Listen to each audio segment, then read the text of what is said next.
Modified vehicles. Today we're talking modified vehicles if you're in the automotive industry.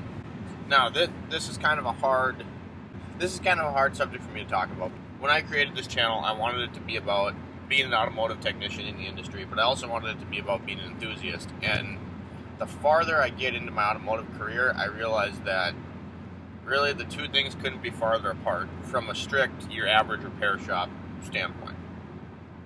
So outside of work, this video is in no way to say that you shouldn't modify your vehicles. In the end of the day, that's why we're car guys. That's why we like doing stuff with cars. That's why we like autocross and drag racing and track days. We like all that stuff because we get to tinker and experiment and try to make our cars better, right? So I've always felt, I've always felt more at home when I'm in, or when I'm driving something that's fun. As cheesy as that sounds, that's like my favorite place to be, is if I'm in a fun car or on a fun bike. There's just something about it. Like I said, it's why you end up being a car guy or a gearhead or whatever you want to call it. But in fact, without that, I would have never gotten into the automotive industry, because like many people fall into, you start tinkering on your own stuff in high school or whatever you can get your license in high school, and you think, man, this is fun, I want to do this for a living. And then you realize that it couldn't be any farther from that.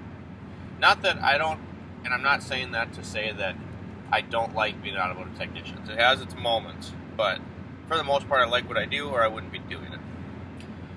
But, alright, but back to the point. So today we're talking modifications in the repair shop as a technician. So this, like I said, in no way is saying that I don't condone modified vehicles, because I love them outside of work. And I say that, and I mean that outside of work. So if you're a technician at a shop and a modified vehicle comes in, everyone scatters. And that happens for a number of reasons. But typically, it's a lot harder to work on someone's modified vehicle because, one, our lifts are meant for normal cars, and that's the one that gets me the most. There's actually a guy in our shop whose son has like a lowered TC or something like that, but he keeps a set of special little board ramps that get the car high enough off the ground so that he can get it over the lift and get the lift under it. And it's kind of become like a community thing. If someone brings in like some lowered whatever, then we have to go use his boards.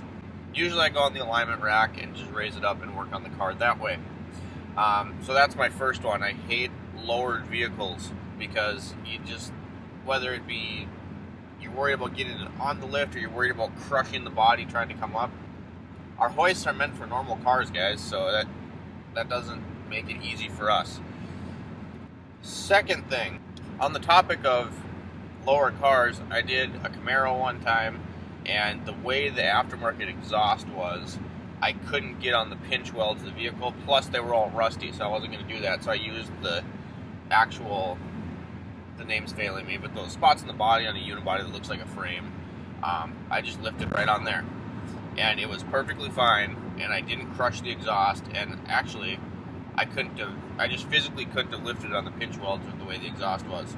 So I used wood blocks and did that, and I actually had the customer come back and scream at me and tell me that I was doing my job wrong. And it's like, no, like, if you bring your modified car in and it makes it harder for me to work on, that's not my problem. If I ever feel like the vehicle is going to get damaged, I'll always tell someone I can't do something before I go ahead and wreck something to try to get it done. So lowered vehicles. Second is big trucks. You know exactly who you are. So those, again, number of reasons. One is the lift. Alright, like I said, our lifts are made for average sized cars and trucks. They're not made for your ego truck. So the first thing that sucks about the big trucks is a lot of times the wheels are so wide and the tires are so wide that you feel like you're going to rip the sidewall open going over your lift because they're too big. It barely fits. Second, they're heavy. Like, it just makes everything harder to work on, and half the time they have those stupid front bumpers like an ARB or Road Armor, and try working on one of those things with that thing on there. I had to do a set of spark plugs on a Tundra or Tacoma one time, and the bumper stuck out like 4 feet from the front of the vehicle, and we ended up just taking it off, like just dropping it down so that I could work. But again, then that's extra steps for me to take to do my job. Half the time you get those bumpers, you just end up working around them and your back is sore. So big trucks, another one. One time we had a Honda, and this thing was like fast and furious, and I don't mean that in a bad way. I mean that this thing was like built. Like the engine bay looked like he had sunk $100 grand into it. And I'm just like the parts and how clean it was, and it's professionally shaved and painted. Really cool little car. It was like a Del Sol. The outside of the car looked like trash. Then you lifted it and there was like thousands of dollars worth of suspension components and all sorts of stuff. But he was going to Brainerd International Raceway to race, and he wanted an alignment. He had a camber kit and all this other stuff, so he had specs for us as to what he wanted. And it was actually pretty cool. He was a nice guy. But that made that a little difficult. The other thing was he had a pucked clutch in there, so it was made, obviously for launching, not just driving normally. So we ended up just having to push the car into one of the lifts because we couldn't keep it running long enough to do it without like popping a tire or something, because you had to like release the clutch pedal so harshly to get it to move that it kept dying. So we ended up pushing that one. The other thing I hate is aftermarket rims. All right, and I don't mean like if they're like a normal size, but one time I had a guy with 24s and like these itty bitty little rubber bands stretched around them, and I ended up putting tires on it, and it literally took me like, I don't remember how long, but it took me forever. It took me forever to get these tires off, and it was all because, again, our machine is set up for average tires. There are shops around the area that deal more with that kind of thing, and they're going to have a machine that's more adequately suited to do those types of tires. So that's probably actually I'd be willing to say that's like my biggest one is aftermarket tires.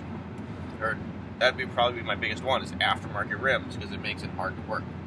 The other thing is, and now if this is going to apply to guys that work in dealerships, because that's what I know, that's what I'm experiencing, modified vehicles really suck as per warranty items. Yeah, so you get, I don't think you'll find a technician out there that works in a dealer that likes warranty work. You get screwed on it.